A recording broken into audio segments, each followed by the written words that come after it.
Wellness Wednesday, Wellness Wednesday, where your balance begins.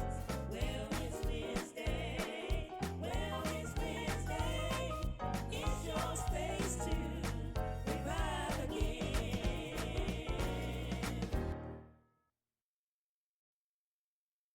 Welcome back, everybody. Hello.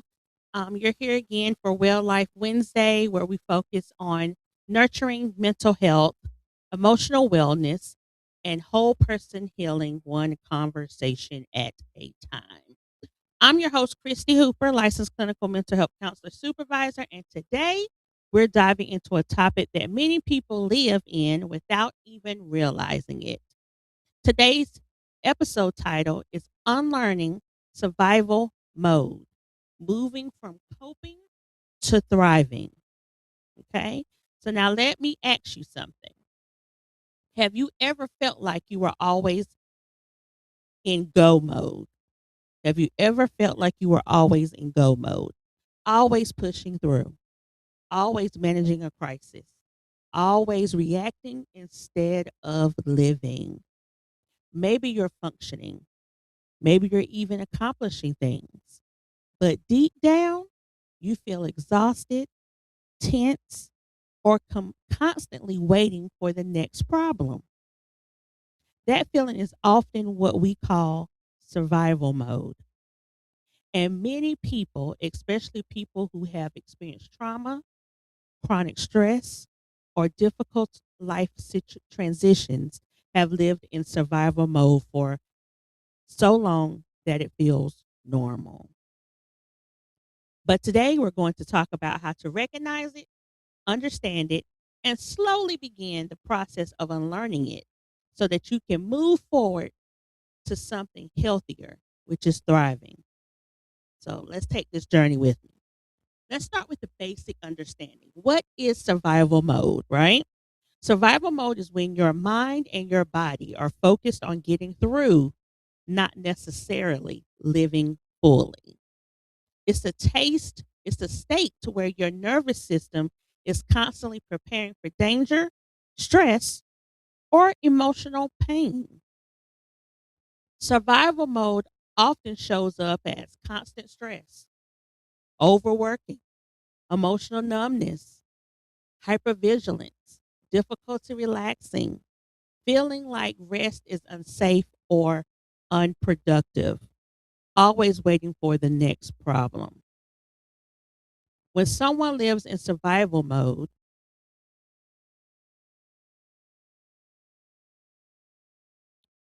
long enough, the brain begins to treat stress as the default setting. When someone lives in survival mode long enough, the brain begins to treat stress as the default setting. You may say things like, I just have to push through. And I know I can raise my hand and attest I'm one of those people who have said that before. I don't have the time to slow down. I'll rest later. I can let I can't let my guard down.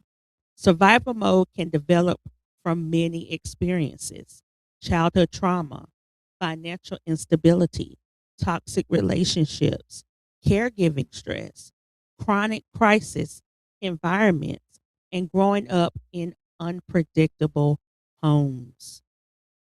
When life requires you to constantly adapt to stress, your brain becomes wired to prioritize protection over peace. I'm going to read that again.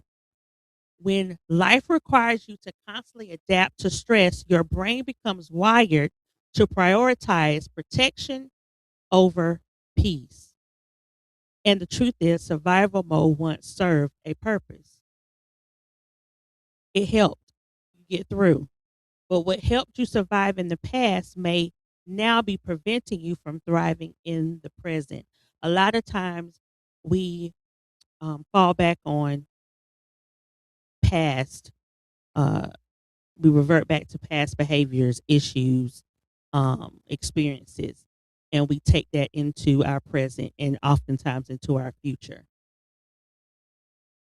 survival mode can be something where it becomes comfortable because it's normal to you. You're constantly surviving, you're constantly pushing through, you're constantly trying to keep going before something else comes up.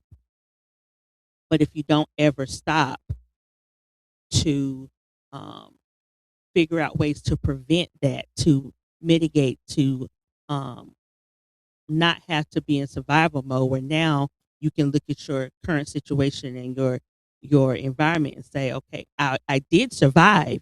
Now I can live in peace and thrive. I'm no longer in that chaotic situation. I'm no longer experiencing that trauma. I made it through and I'm on the other side, and now I want to have peace and thrive. So here's some signs you might be in survival mode. Many people don't realize they're operating in survival mode because they're still functioning. We say this a lot of times, especially when we're talking about recovery, high functioning um, people who can still do their day to day tasks, in and out responsibilities, but deep down there's still a struggle there. They can still go to work, they can still take care of their family, they pay their bills, they show up for responsibilities, but inside there may be a constant feeling of emotional fatigue. People are exhausted mentally and emotionally and don't even realize it because you're just going through the motions. Here are some signs survival mode might be active within you. You struggle to relax. Now, I can say for me, this is something that I have been trying to work on because I realized when I think it might have been a couple of years ago, when I was trying to find different things that could relax me, help me to um, decompress. I was trying uh, massages, and I know I went probably about 8 times, and each time I felt more stressful when I left than I did going in. I realized that this was not it's not an environment for me to relax, or either I did not know how to relax. Even the massage therapist was like, "You're very tense and you hold a lot of things in your shoulder and your back." And it was going to take time to get through that, even through the massage therapy process. But it was just so overwhelming for me. And I was like, this isn't it. I'm going to have to find something else. So maybe you have a hard time struggling to relax. You may feel guilty resting or feel like you always need to be productive. Now we know I don't have that issue because I love my rest. Two, you may always anticipate the worst. Your brain scans for problems. You may struggle with thoughts like, if some what if something goes wrong? When you always have that mindset of the negative, you have to combat that with something positive. I think I said it maybe two episodes ago. You can't you A lot of people create their own anxiety. We have no evidence. You have no evidence. You have no cause, no reason to think something is going to go wrong. You just naturally believe it will. Three, emotional numbness. Some people in survival mode stop feeling deeply because feeling too much was overwhelming in the past. Now, I've heard a lot of people say that. I don't want to feel, because if I open up that door, unlock that box, the floodgates are going to come out, and I don't know how I'm going to be able to react or how I'm going to be able to get myself out of that. Four, over functioning. You take care of everyone else, but you rarely slow down to care for yourself. If we don't take care of ourselves, we are not doing justice or service for anyone else. You are not giving yourself 100%. So how in the world do you think you're giving the next person 100? You're psyching yourself out if you're always trying to help somebody else and not taking care of yourself. It's to me it's false advertisement. It's something you're doing that you don't even believe for yourself. 5, difficulty trusting stability. When life finally becomes calm, it can actually feel uncomfortable. I know I shared with you guys when I graduated from college. You have all these goals, aspirations, and dreams coming up. You have this checklist of goals. And when you're always looking to something, you never really take the time. Sometimes we don't take the time to figure out what happens when we actually achieve it. Like, this could go right. I could be successful. Then what? And that's what happened to me. I checked off all the boxes and I got to the day of graduation, walk across stage, and I had a full blown panic attack because I'm like, now what? I didn't think past this point, and it became uncomfortable for me. Why survival mode is hard to unlearn? There's something important you have to understand here. Your brain has a system designated, designed to detect threats called the obligata. When it senses danger, it activates the fight, flight, or freeze response. This response releases stress hormones like cortisol and adrenaline. And in short bursts, this system is healthy. But when stress becomes chronic, your body stays in alert mode over time. Your nervous system becomes dysregulated, your stress tolerance decreases, your body forgets how to return to calm. This is why people can feel anxious when nothing is wrong. Their body is still responding to old patterns of danger. Healing requires teaching your nervous system that safety is possible again. I'm going to say that again. Healing requires teaching your nervous system that safety is possible again. So let's talk about coping and thriving now. What is the difference between coping and thriving? Coping means managing stress. We talked about a lot in season 1 about how to cope with different things. I think the first episode for season 2, when coping isn't enough, then what? Coping equates to managing because nobody said life would be easy. Nobody said you weren't going to have difficulties, things, you weren't going to have failures. Yes, that's going to happen. I'm not here to tell you that it's not going to be hard. What I'm here to tell you is that during those times, you have the capacity and the resources to be able to manage those situations better.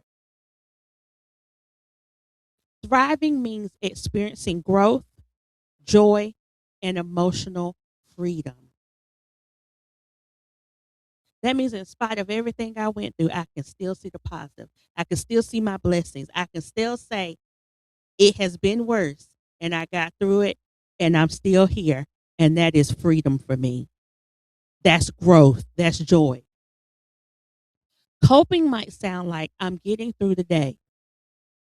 Thriving sounds like I'm building a life that is meaningful. Can you see the difference there? Coping focuses on survival, thriving focuses on well being. Thriving focuses on well being. Now, here's some key points I want you to remember. Many people never transition from coping to thriving because they never learned how. Never learned how. If you grew up in an environment where survival was necessary, thriving may feel unfamiliar to you, and that's understandable. But thriving is something you can learn and build intentionally. The whole point of what we're doing podcast, this whole podcast is about action, getting out of here and doing the work to feel better here. Moving out of survival mode is not about suddenly becoming stress free. Okay. I don't want anybody to kid themselves here. It's about slowly retraining your nervous system and your mindset. So let's talk about some steps to get there. The first is awareness. Awareness is always everything. When you are aware of something, that what's the saying? When you know better, you do better. You can't change what you don't recognize. Start noticing moments when your body feels tense, rushed, or overwhelmed. Ask yourself, am I reacting from the past or responding to the present? Most importantly, learn to rest without guilt. Have no guilt when it comes to resting. Rest is not laziness. Rest is regulation. So when people try to come for you, talking about you always laying down, doing, it's called regulation. You should try it.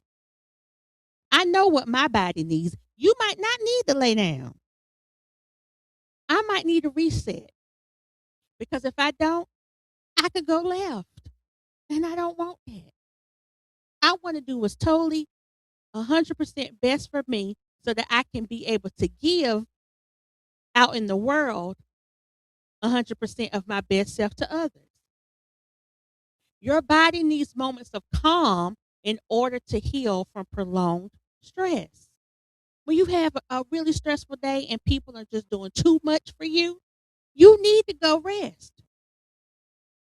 Learn how to say, okay, I better get myself out of this situation because I know I'm unregulated right now.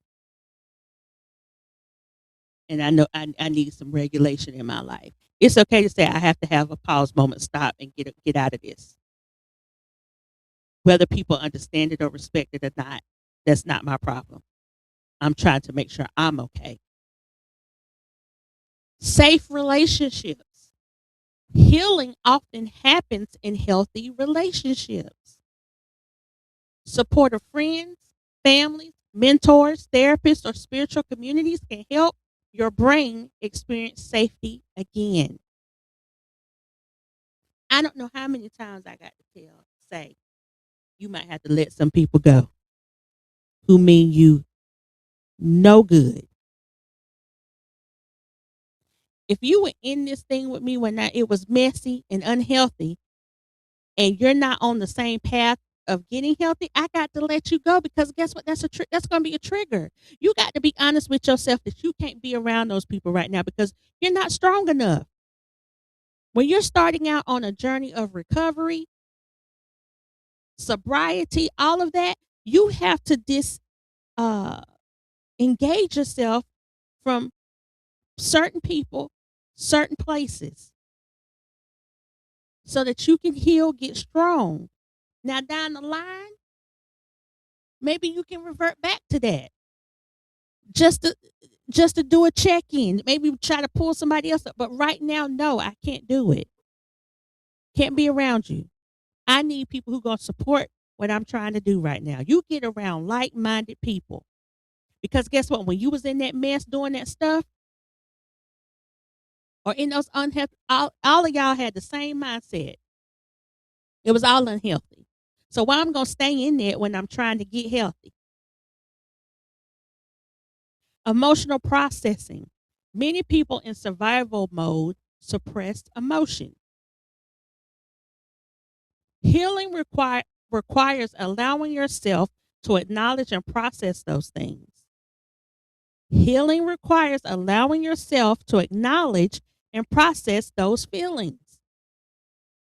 This may include journaling, therapy, prayer, reflection, honest conversation. Nothing's going to change if you're not honest with yourself and then those people around you. I'm just going to be honest with you. If you want to see something different, if you want to see a change, if you want to go from survival to thriving, you have to be honest with yourself. And then reclaiming your joy. After you've done all that, taking the steps, reclaim your joy. This step is powerful. Survival mode often eliminates joy. Thri- Thriving requires reconnecting with it. That reconnection might be to your hobbies, to creativity, to laughter, to nature, to spiritual connections, getting closer to God, or whatever your higher power may be. Growing that connection, because guess what? You can't do this stuff by yourself. You need something to hold on to get you through. Joy is not a luxury. It is a sign that your nervous system is healing. Thriving is a process. Let me remind you of something important. Moving out of survival mode is not overnight work. Nothing about what we're saying about wellness and wholeness happens overnight. This takes work because you got to think about how many years you've been in the situation or stuck in the mess or the trauma. It's going to take some action and some work and some longevity to get on the other side. It takes patience. It takes grace. It takes intentional healing. Some days you feel like you're thriving. Other days you may slip back into old coping patterns. And that's just the nature of how things work. That doesn't mean you failed. It means you are human and you're healing. Okay? Give yourself permission and say, okay, this didn't work. We're going to try something else. Give yourself permission to grow slowly. It's going to be it's not a race. It's a process. Remember that. But before I close, I want to reflect on this question. I want you to reflect with me, okay? What would my life look like if I was no longer just surviving? What would my life look like if I was no longer just surviving? What would change? What would be different? Who would you become? Healing is not about erasing the past because we can't erase it. We can't undo what's been done. It's about creating a future that is not controlled by it. I'm going to say that again. It's about creating a future that is not controlled by your past. You deserve peace. You deserve stability. You deserve a life that is more than constant survival. You deserve to thrive. So thank you for joining me for Well Life Wednesday this week. If this episode spoke to you, please share it with someone who may also be on a healing journey. Don't forget to like, comment, subscribe, and click that notification bell so you never miss an episode. And remember, taking care of your mind is one of the most important and powerful things you can do for your life. Until next time, take care and thank you for joining me.